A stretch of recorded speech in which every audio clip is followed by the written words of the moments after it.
Hello বন্ধুরা, আশা করি সবাই ভালো আছেন। আজকে আরও একটি ছোট্ট ব্লগ নিয়ে আপনাদের সামনে হাজির হলাম। সেটা হলো ভারতীয় বিভিন্ন ট্রেনের কিছু ভিডিও আমার মোবাইলতে ধারণ করেছিলাম, যা আপনাদের দেখার জন্য ফেসবুকে উন্মুক্ত করে দিলাম।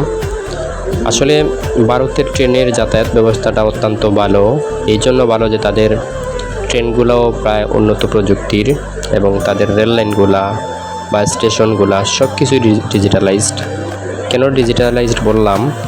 প্রতিটা স্টেশনে কিন্তু ডিজিটাল বোর্ড রয়েছে, সাইনবোর্ড রয়েছে, যেখানে কোন ট্রেন কখন আসবে সেটা সেখানে আসে এবং ট্রেনের নাম্বারটাও আসে যে এত নম্বর ট্রেন এত নম্বর প্ল্যাটফর্মে দাঁড়াবে। আরেকটি মজার হচ্ছে ওই ডিজিটাল বোর্ডে ট্রেনের কোন বগি কোথায় দাঁড়াবে সেটাও কিন্তু ডিজিটাল বোর্ডে দেখায়। আবার অনেক সময় দেখা যায় কোনো ট্রেন দেরি করতেছে, কত মিনিট দেরি করবে তাও ডিজিটাল বোর্ডে ভেসে ওঠে। দ্বিতীয়ত হচ্ছে আমাদের দেশের মতো আমরা তো বাংলাদেশে যখন নর্মাল টিকিট স্ট্যান্ডিং টিকিট কাটি তখন আমরা ফার্স্ট ক্লাস এসিতে গিয়ে বসে পড়ি, অনেক সময় আমরা এসি কেবিনেও বসে পড়ি। কিন্তু তাদের দেশের একটা নীতিমালা আমি দেখলাম যে কোনো যাত্রী যে বগিতে সে টিকিট কাটবে ওখানে সে থাকবে। জেনারেলের টিকিট থাকলে সে জেনারেলেই থাকবে।